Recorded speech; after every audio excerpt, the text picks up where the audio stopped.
కైలాసవాసి అంటే కేవలముగా ఏదో ఇంత ఎత్తున ఫలానా లోకంలో ఫలానా చోట ఆయన కూర్చుంటాడు. వాట్ ఇఫ్ ఏమిటైతే కాదు. కైలాసము మీకు ఎలా అన్వయం అవుతుందో మీరు చూసుకోవాల్సి ఉంటుంది. అలా మీరు మీ జీవిత పథాన్ని మార్చుకునే ప్రయత్నం చెయ్యవలసి ఉంటుంది. ఇది నా బలహీనత అండి అని చెప్పడానికి మనుష్య జన్మ అక్కర్లేదు. ఇది నా బలహీనత, నేను ఎలా దాటను అని అడగడానికి మనుష్య జన్మ కావాలి. అది మీరు పట్టుకోవాల్సి ఉంటుంది. మీరు కాదు, మీరు జ్ఞానులు, మీరు పట్టుకోవడానికి ఏం లేదు, మీరు అన్ని గెలిచేశారు. నా బోటిగాడి గురించి సుమండి నేను చెప్పేది, మీ గురించి కాదు. నా గురించి నేను చెప్పుకోవడానికి దీన్ని నువ్వు అనడానికి మిమ్మల్ని సాధనంగా చేసుకుంటున్నానంతే. ఇది మీకు అన్వయం అవుతుందని మీరు అనుకోకండి. ఎందుకంటే మీరు ఇవన్నీ గెలిచిన వారు. మిమ్మల్ని చిన్నబుచ్చడం నా లక్ష్యం కాదు. ఇది నా బలహీనతేమి, ఈ బలహీనత నేను ఎట్లు అధిగమించవలెను. వెంపర్లాట మొదలైందనుకోండి, అధిగమించి తీరుతారు. శివుడు మిమ్మల్ని అనుగ్రహిస్తాడు గురువుగారి రూపంలో. కాబట్టి అది కైలాసము చాలు. కైలాసవాసి కవచి కఠోర, ఆయన శాసనానికి ఎదురు లేదు. ఆయన ఎలా శాసనం చేస్తాడో, ఆయన ఎలా సంకల్పం చేస్తాడో అలాగే జరుగుతుంది. అలా జరగడం, ఆయన అనుకున్నట్లు మాత్రమే జరగడం, దాన్ని కఠోర అంటారు తప్ప ఇంకొకరు అనుకున్నట్లు జరిగేది కాదు. ఆయన శాసనమేదో అలా జరుగుతూ ఉంటుంది. ఆయన శాసనము అలా అన్వయం అవ్వాలని, ఆయన ఇదిలా జరుగుతుంది అని అనుకున్నాడు అనుకోండి, అలాగే జరుగుతుంది. అందుకే భక్తి అన్న మాటకు అర్థం అక్కడే ఉంటుంది. మీరు పురుష ప్రయత్నం మొదలుపెట్టి పరమేశ్వరుడి పాదాలు పట్టుకున్నారనుకోండి, ఇది ఫలితం రావాలి అని, ఆయన అనుగ్రహం వలన ఫలితాన్ని మీరు పొందుతారు. పురుష ప్రయత్నాన్ని ఆపేసి మీరు ఈశ్వరానుగ్రహంతో ఇది అయిపోవాలనకూడదు. ఇప్పుడు మీ ప్రయత్నం నడవాలి. నడుస్తూ ఈశ్వరానుగ్రహము వలన ఇది జరగాలి. జరగలేదు అంటే ఏమిటి గుర్తు? ఏదో ఈశ్వరానుగ్రహం ఉందని గుర్తు. ఒరే అది జరిగితే నీకు ఇబ్బంది వస్తుంది, అందులో జరగకుండా చూశాను అని మీరు స్వీకరించవలసి ఉంటుంది. లేకపోతే ఏమవుతుందో తెలుసా అండి? ఇది జరగాలని పూజ చేశానండి, జరగలేదు కాబట్టి ఈశ్వరుడు లేడు. ఆ పాలేదా మీ ఇంట్లో? ఇంకా అదే పని ఆయనకి. నువ్వు చేసిన పాప పుణ్యాలు ఏమయ్యాయి? అప్పుడు ఇవ్వాలని ఎక్కడుంది నీకు? ఇవ్వాలో ఇవ్వకూడదో నిర్ణయించుకోవడం ఆయన అధికారమే. నేను ఆయనకి ఒడంబడిన వాడను, లొంగిన వాడను, అంతే. అలా ఉండగలిగితే నీకు ఈశ్వరుని యందు భక్తి ఉన్నదని పేరు. అది దాని యొక్క స్థాయి ఎంత విస్మృతిలో ఉంటుందంటే అది భక్తి అన్న మాటకు అర్థం. సత్యహరిశ్చంద్రోపాఖ్యానం చదువుకోవడానికి కాదు, పూనికకి పరాకాష్ఠ. అదొక్క దానికోసం ఎన్నిపోయినా పర్వాలేదన్నాడు ఆయన. ఆఖరికి ఆయన ఏమయ్యాడు? నిత్యస్మరణీయుడయ్యాడు. కుష్ఠరోగము మొదలైనటువంటి రోగములున్న వాళ్ళు, భయంకరమైన చర్మ వ్యాధులున్నటువంటి వారు, అటువంటి వారిని గబుక్కుని చూడడం జరిగితే తద్దోష నివారణార్థం హరిశ్చంద్ర హరిశ్చంద్ర హరిశ్చంద్ర అని 3 మాటలు ఆయన పేరు చెప్పుకోతాలు దోషం పోతుందన్నారు. అంత స్థితిని ఎందుకు పొందాడు ఆయన? అంటే ఆయన దాన్ని పట్టుకోవడానికి దేన్నైనా వదిలేస్తానన్నాడు ఆయన. ఆ పట్టు చూడడానికి మీకు సత్యహరిశ్చంద్రోపాఖ్యానం పనికొస్తుంది. ఈయన సత్యహరిశ్చంద్రుడండి అని పట్టుకున్నవాడిని నువ్వు వెటకారం ఆడితే నీ వాసనా బలాన్ని బయట పెడుతుంది. కాబట్టి ఇది తెలుసుకుని ఉంటే కఠోర, ఆయన దానికి దగ్గరగా వెళ్ళే నామం మళ్ళీ సాధనా సంపత్తి యందు అత్యంత ఉపయుక్తమైనటువంటి నామం త్రిపురాంతక, పురారి, ఇవి ఆయన నామాలే కదండి. గిరిధన్వి, ఇవన్నీ అందులోకే వచ్చేస్తాయి. ఇవన్నీ అయిపోతున్నట్లు మీరు భావించవలసి ఉంటుంది. నేను దండగట్టి వ్యాఖ్యానం చేస్తున్నాను. త్రిపురాంతక, ఆయన 3 పురములను చంపేశాడు. 3 పురములను చంపడం ఏమిటండి అంటే త్రిపురముల యొక్క అధిపతులైన రాక్షసుల్ని చంపాడు. కాబట్టి త్రిపురాసురుడు.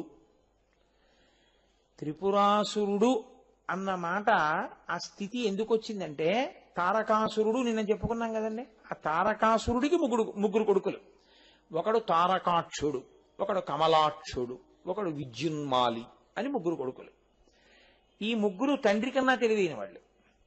అరే నాన్నగారు ఏదో కోరిక కోరారా, వరం కోరారు, నిలబడలేదు. కాబట్టి వాళ్ళు ముగ్గురు ఏం చేశారంటే సహజంగా బలపరాక్రమాలు ఉన్నవాళ్ళు. వాళ్ళు ముగ్గురు వెళ్ళి పరమేశ్వరుడు బ్రహ్మగారి గురించి తపస్సు చేశారు. చేస్తే చతుర్ముఖ బ్రహ్మగారు ప్రత్యక్షమయ్యారు. ఏం కావాలి మీకు అన్నారు ఆయన. అంటే వాళ్ళు అన్నారు, ఆయనకి వేదాంతం చెప్పారు వాళ్ళు. అది రాక్షసత్వం అంటే.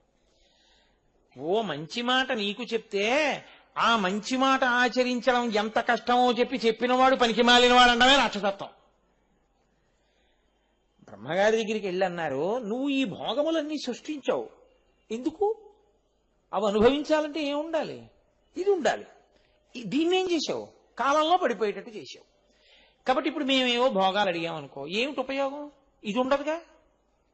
కాబట్టి నువ్వేం చేస్తావంటే ఇది శాశ్వతంగా ఉండేటట్టు చూడు, ఒకటి. రెండోది ఏం చేస్తావో తెలుసా? ఇదొక్కటి ఉందనుకో, నాకు భోగం కావాలి, అనుభవించాలి. నాలాంటి వాడు ఇంకోడుంటే ఇప్పుడు వాడికి నాకు జగడం. ఇప్పుడు దాన్ని అనుభవించడం మానేసి మేమిద్దరం దెబ్బలాడుకోవడం మొదలెట్టాలి. ఇబ్బందితో పోయిందా లేదా? మళ్ళీని నేనొక్కడిని అనుభవించాలి అంటే నేను ఎవరినైనా చంపేయగలిగితే బాగుంటుంది. నన్ను చంపేవాడు ఉండకూడదు, నేను మాత్రం ఎవరినైనా చంపేయాలి. అప్పుడే కాదు నేను అనుభవించగలను. ఇదే రాక్షసత్వం అంటే. మీకు త్రిపురాసురులు అప్పుడిప్పుడూ అనుకోకండి, ఎప్పుడూ కనపడతారు. కాబట్టి దక్కితే తనకి దక్కాలి, లేకపోతే వేరొకరికి దక్కకూడదు, వాడిని చంపేయాలి. అంటే వాడే త్రిపురాసురుల లక్షణం ఉన్నవాడు. కాబట్టి మేము అందరినీ చంపేస్తాం, మమ్మల్ని చంపేవాడు ఉండకూడదు, వరమి అన్నారు. ఏదో అందుకే ఉన్నట్టు ఆయన అన్నాడు. అలా చాలా మంది అడిగారు నన్ను ఇంతకు ముందు కూడాను, కానీ కుదరదు. కొన్ని సెట్ ఆఫ్ రూల్స్ తోటి ఉంటాయి కదా పరబ్రహ్మం ఇచ్చినవి. అమ్మ బాబోయ్, నిజంగా ఈశ్వరుడు ఇది మళ్ళీ బ్రహ్మాండంలో కలిసిపోతుంది అన్నాడు కాబట్టి ఉన్నాం కానండి, లేకపోతే ఈ పాటికి అసలు పుడుతూనే తినేదురు కదా చాలా మంది రాక్షసులు. మనందరినీ ఉపన్యాసాలేమిటి నా బుర్ర అది. కాబట్టి వెళ్ళిపోవాలిరా, పిండాండం బ్రహ్మాండంలో కలిసిపోవాలి. పో, నువ్వు అడుగు, ఎలా పోతావు అంటే వాళ్ళు అన్నారు, సరే మీరు అడిగారు కాబట్టి మేము చెప్తాం. 1000 దివ్య సంవత్సరముల లోపల అసలు మేము చచ్చిపోకూడదు. ఎందుకంటే నేనేదో అన్నాను అనుకో, అలాగ బుక్కుని వచ్చేస్తే ఈశ్వరుడు. అలా చాలా మంది చచ్చిపోయారు మా వాళ్ళు, పాపం తెలియక జరగదు కదా అనుకుని అనడం. ఆయనేమో అలా వచ్చేయడం, దానికి మినహాయింపులు. హిరణ్యకశిపుడు అడిగితే నరసింహావతారంగా వచ్చేయడం, తారకాసురుడు అడిగితే ఏదో అగ్నిలో దాచినటువంటి వీర్యంతో సుబ్రహ్మణ్యుడు పుట్టి చంపేయడం. ఇలా అయిపోతోంది. అందుకే మేము ముందు మొట్టమొదట మా నియమం ఏమిటంటే 1000 దివ్య సంవత్సరములు బతకాల, తర్వాత చావడం అన్న ప్రశ్న చూద్దాం. సరే, పోనా తర్వాత ఎలా చచ్చిపోతారు? 1000 దివ్య సంవత్సరముల తరువాత మాకు ఈలోగా ఈ 1000 దివ్య సంవత్సరములు ఏమిటి? మాకు ఎటువంటి ఇబ్బంది లేని కాలం, చచ్చిపోం అని నిరాఘాటంగా తెలిసిపోయిన కాలం. ఇప్పుడు మేము భోగాలు అనుభవించద్దు. మేము భోగాలు అనుభవించేటప్పుడు మమ్మల్ని ఎవ్వరూ ఇబ్బంది పెట్టకూడదు. ఓ పక్క మేము భోగం అనుభవిస్తుంటే ఇంద్రుడు వచ్చి మళ్ళీ మా మీద యుద్ధం చేస్తే, యుద్ధం చేస్తూ కూర్చోవడంలో 1000 దివ్య సంవత్సరాలు అయిపోతాయి. అందుకని ఎవరూ భేదించి లోపలికి ప్రవేశించడానికి వీలు లేని 3 పురములు కావాలి. నువ్వు విశ్వకర్మకి చెప్పు 3 తయారు చేయమని.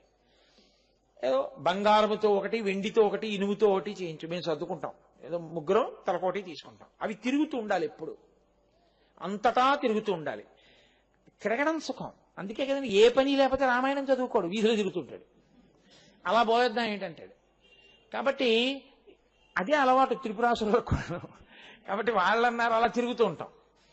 1000 దివ్య సంవత్సరములు అయిపోయిన తర్వాత ఒకే ఒక్కసారి చంద్రుడు పుష్యమీ నక్షత్రంలో ఉండగా, పుష్కలావర్తక మేఘములు వర్షిస్తుండగా, అభిజిత్ లగ్నంలో మిట్ట మధ్యాహ్నం వేళ 3 పురములు ఒక్కసారి ఇలా సరళ రేఖలోకి 3 పురములు ఒకే గీత మీద పెట్టినట్టుగా వస్తాం ఒక్క క్షణం.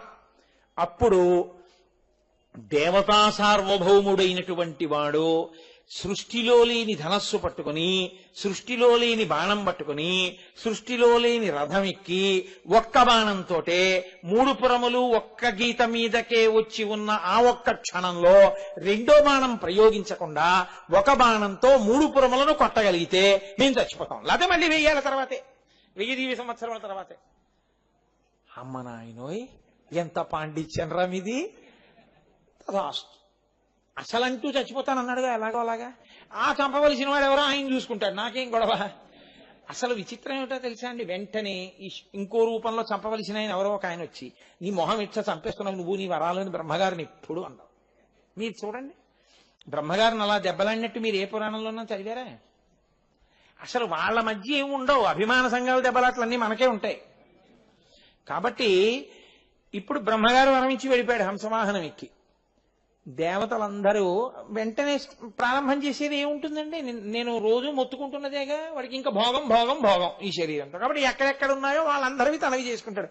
ముందు దొరికేవాడు ఎవరంటే ఇంద్రుడు, మొదట ఆయన పేరే ఉంటుంది ఎప్పుడు. కాబట్టి ఆయన్ని కొట్టాడు, స్వర్గలోకాన్ని ఆక్రమించాడు, భోగాలు అనుభవిస్తున్నారు. ఆ 3 పురములలో తిరుగుతున్నారు. పోనీ అక్కడతో ఊరుకోరు, వాళ్ళు బాధిస్తున్నారు దేవతల్ని. ఇప్పుడు వాళ్ళందరూ వెళ్ళి మొట్టమొదట బ్రహ్మగారికి చెప్పారు. బ్రహ్మగారికి చెప్తే ఆయన అన్నాడు, నేను వరం ఇచ్చాను యోయ్, 1000 దివ్య సంవత్సరముల తర్వాత ఆ 3 ఒక గీతలోకి వస్తాయి. ఈ లోపల ఇదిగో వాళ్ళు అడిగిన వరాలు ఉన్నాయే అలా తయారు చేసుకోవడం మొదలు పెట్టండి. మొదలు పెడితే అప్పటికి సిద్ధంగా ఉంటే బాణం వేయచ్చు, లేకపోతే మళ్ళీ ఆ 3 చూద్దాంలేండి, అయితే 1000 దివ్య సంవత్సరాలు అయిపోయిన తర్వాత దగ్గరికి వచ్చాక చూద్దాం అన్నారు అనుకోండి. అప్పుడు దేవతా సార్వభౌముడు ఎవరు, సృష్టిలో లేని రథం ఏది, ఇలా మొదలు పెడితే అవదు పని. అందుకని మొదలెట్టండి అన్నాడు. మొదలెట్టడం అంటే ఏం చేయమన్నారు వాళ్ళు అంటే, ముందు దేవతా సార్వభౌముడైనటువంటి వాడిని పట్టుకోండి. ఎవరు దేవతా సార్వభౌముడు? సమస్త దేవతలకు కాదు, ఈ బ్రహ్మాండములకన్నిటికీ సార్వభౌముడు శంకరుడే. కాబట్టి ఆయన పాదాలు పట్టుకుని వెళ్ళి ప్రార్థన చేయండి అన్నారు. అందరూ వెళ్ళి కైలాసానికి వెళ్ళారు. వెళ్ళి శంకర నువ్వు ఆ త్రిపురములను సంహరించాలి. ఆయన అన్నాడు, దేనికి చంపడం అన్నాడు. అంటే అదేమిటి అలా అంటావు, దేవతల్ని బాధ పెడుతున్నారు. మిమ్మల్ని బాధ పెడుతున్న మాట యథార్థం, కానీ వాళ్ళు పరమ ధర్మంతో ఉన్నారు. వాళ్ళ స్వీయ ధర్మం వరకు అభిషేకం చేస్తారు, త్రికాల సంధ్యావందనం చేస్తారు, హోమం చేస్తారు, పూజ చేస్తారు. ఆ ధర్మము దెబ్బతింటే అప్పుడు నేను చంపాలి. వాళ్ళు ధర్మంతో ఉండగా ఎలా చంపుతాను? మరి ఎలా దెబ్బతింటుంది? శ్రీ మహావిష్ణువుని అడగండి. విష్ణువుని అడిగారు. అప్పుడు ఆయన ఒక కొత్త పురుషుణ్ణి ఒకడిని సృష్టించి వాళ్ళు అధర్మం వైపుకు అడుగు వేసేటట్టుగా చూశారు. అయితే మీరు ఇక్కడ ఒక విషయాన్ని జ్ఞాపకం పెట్టుకోవాలి. చంపడమే ప్రయోజనంగా విష్ణువు కాని శివుడు కాని చంపరు. ఎందుకు చంపవలసి వచ్చిందో తెలుసా అండి? ఇచ్చినటువంటి అధికారాన్ని దుర్వినియోగం చేసేసి పాడు చేసేస్తున్నారు. పూజకి పూజ చేస్తాడు, పూజ వలన వచ్చిన శక్తిని లోకోపకారమునకు వాడుతున్నారు అనుకోండి, వాళ్ళ జోలికి రారు. ఆ వచ్చినటువంటి శక్తిని స్వార్థమునకు వాడుకుని ప్రపంచాన్ని పాడు చేయడానికి వాడితే ఈశ్వరుడు తీసేయాలి, తప్పదు. కాబట్టి ఆయన ఏం చేశాడంటే, త్రిపురాసుర సంహారము చెయ్యాలి అంటే ఆ ధర్మభంగం చెయ్యాలి, అసలు ముందు రాకుండా చెయ్యాలి. ఎందుకంటే పాడు చేస్తున్నాడు వచ్చింది. కాబట్టి ఇప్పుడు ఆయన అధర్మ ప్రచారం అంటే వైదిక కర్మానుష్ఠానము నుంచి వాళ్ళకి వైముఖ్యము కలిగేటట్టుగా ఒక ప్రచారాన్ని చేయడానికి ఒకడిని సృష్టించాడు. వాడి ప్రచారానికి వాళ్ళు లొంగిపోయి సనాతన ధర్మము నుండి జారిపోయారు. జారిపోతే ఇప్పుడు వాళ్ళని చంపడానికి అవకాశం వచ్చింది. దేవతా సార్వభౌముడైనటువంటి శంకరుణ్ణి ప్రార్థన చేశారు. అందుకేగా ఆయన ఎక్కడ పిలిచినా దేవతా సార్వభౌమ అంటారు. శ్రీశైలే స్వర్ణ శృంగే మణిగణ రచితే కల్పవృక్షాళిశీతే స్ఫీతే సవర్ణ రత్న స్ఫురిత నవగృహే దివ్యపీఠే శుభార్హే ఆసీన సోమచూడ సకరుణ నయన సాంగన స్మేరవక్త్ర శంభుశ్రీ భ్రమరీశ ప్రకటిత విభవో దేవతా సార్వభౌమ అని పేరు ఆయనకి. కాబట్టి మీరు వచ్చి మాకు ఉపకారం చెయ్యాలి, చంపాలన్నారు. సరే, విశ్వకర్మని పిలిచారు. ఈ బ్రహ్మాండాన్నంతటినీ కలిపి రథంగా చేశారు.